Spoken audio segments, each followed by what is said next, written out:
What's up, duders? Time for your daily dose of internet madness. Okay, folks, time to grab emotional snacks. This story? It's like watching a Jenga tower collapse in slow motion, but with marriage, lies, and questionable decision-making. My wife demanded an open relationship to cover up her 5-year secret. I've always believed that life changes gradually, like erosion sculpting a coastline. But sometimes it doesn't. Sometimes life changes like a sinkhole swallowing your house overnight while you're still inside, clutching a bowl of cereal and screaming. My name isn't important, but let's call me Graham. I'm 38, an introverted software consultant who keeps plants alive through vibes alone. I've been married to Elise for 8 years. Or, I guess I was married, depending on when you consider a marriage to be officially dead. Elise is, or was, the warm kind of person who made everything seem effortless. She was a school counselor, loved puzzles, hated olives, and always said thunderstorms made her feel cosmically moisturized, a phrase I still don't fully understand but pretended to. Our relationship wasn't perfect, but it was safe, or I believed it was safe, like believing a lake is shallow and stepping off a rock into oblivion. The beginning of the unraveling. Last year, around the start of summer, Elise began shifting, not in dramatic ways, but in subtle betrayals of routine. She started sleeping on the edge of the bed, she was on her phone more, and always smiling at something she never shared. She had new friends I'd never met. She stopped planning our weekly pasta Fridays because she was too tired to cook. She told me she was stressed about work, overwhelmed by student caseloads. I believed her. I even bought her those annoyingly fancy bath bombs that leave the tub looking like a unicorn crime scene. But one night, I caught her staring out the window with a look I couldn't place. Sadness, guilt, yearning, all braided together. When I asked, she said, "Just thinking about the future." Something in her voice told me she wasn't imagining a future with me. The conversation that broke the foundation.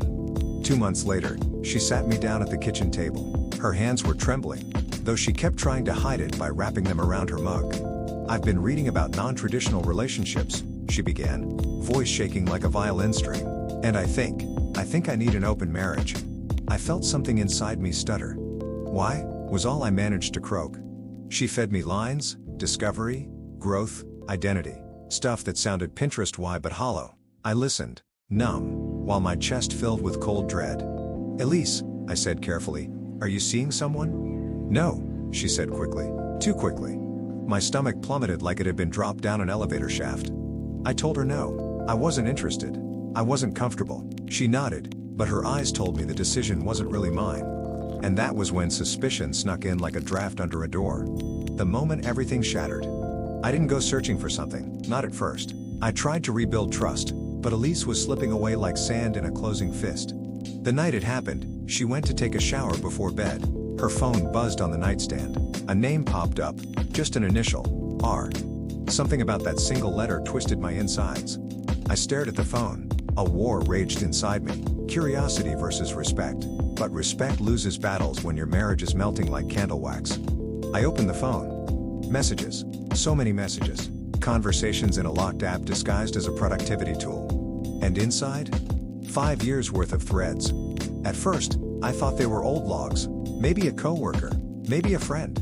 But no, they were current, daily, familiar in a way that stabbed. The first thread was with a woman named Hannah, who sent messages like, "Don't forget Lily's costume fitting Wednesday," and, "The school said Adam's math placement test is next Friday. Can you make it?" Pictures of 2 kids, one with Elise's eyes and her crooked smile. The timestamps dated back 5 years. 5 years of hidden updates. 5 years of co-parenting. The second thread was with a man named Nathan. Domestic, intimate, unmistakably long-term.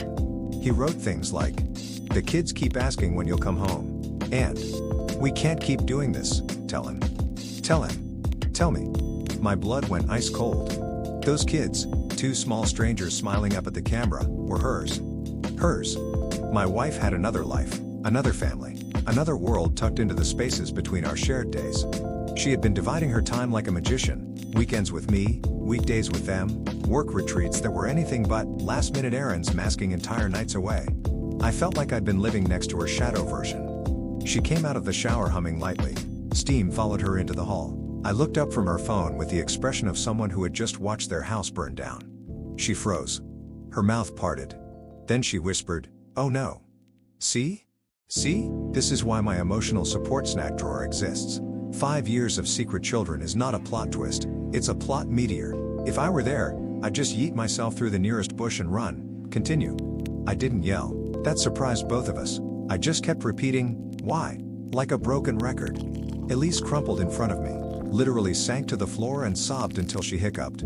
Between breaths, she confessed everything. She met Nathan before me. They were together, broke up during a tough period, and she met me months later. Things escalated quickly with us. We married.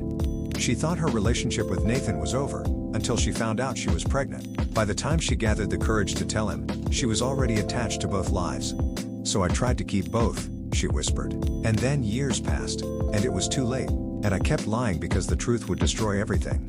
She said she wasn't choosing between men, she was choosing between versions of herself. The one with me, who felt safe, and the one with them, who felt needed. She begged me to understand that she loved me, and I believed that she loved me, just not enough to be honest. I told her we needed space, that I couldn't stay in a marriage filled with shadows. She didn't fight it, she just nodded and wiped her eyes with trembling fingers. She moved out within 4 days. Suddenly, the house felt like a museum exhibit of a life that never existed. You know those strange days after a big disaster when everything feels too quiet? That was my life. I'd wander the house, noticing things I had never noticed before. How her perfume lingered in the closet. How she left gentle indentations on her side of the mattress. How her handwriting on a list for groceries felt like the last known artifact of an extinct civilization. Friends told me to get angry, but I couldn't muster anger. Only grief. A deep, marrow-deep grief for a life that wasn't real. I entered therapy. I took long walks around the lake. I ate microwave noodles because the act of chopping vegetables felt like too much. Then, about 6 weeks after the breakup, I received a letter from Elise. A long one. Pages and pages of remorse, explanation, self-loathing. She didn't ask me to come back. She didn't try to twist anything. She just apologized, fully, without excuses. It didn't fix things, but it gave me room to breathe again. I spent the rest of the summer relearning myself, rebuilding routines, going on solo hikes, reconnecting with hobbies that had wilted, painting, woodworking, watching documentaries about obscure birds. By autumn, I was beginning to feel like a person again, not a ghost haunting the ruins of my own marriage. I didn't expect to hear from her again. But I did. Update.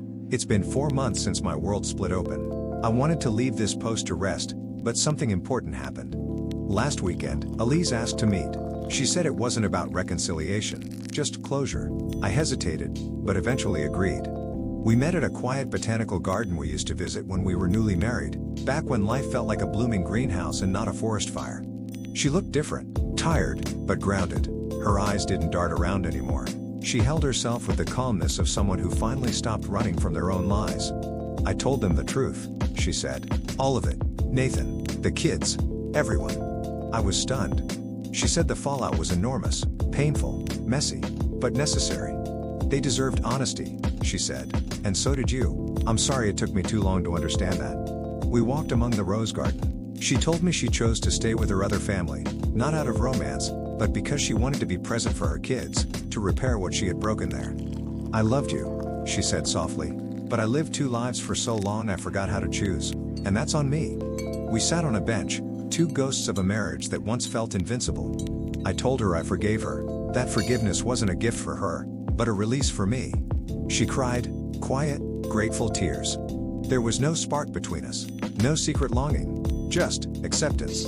Before we left, she handed me an envelope. Inside was a letter she'd written the day she moved out but hadn't found the courage to give me. It was raw, heartbreaking, honest in a way she had never been during our marriage. I read it later that night and cried, for the first time in months. Not out of pain, but closure.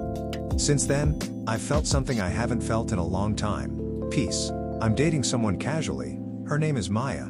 She knows the whole story. She thinks I have the emotional constitution of a sea sponge, which she assures me is a compliment. I don't know where life goes from here, but it finally feels like mine again. Thank you to everyone who listened. Truly. Well, that was a whole emotional buffet. If you're still here, go stretch your neck.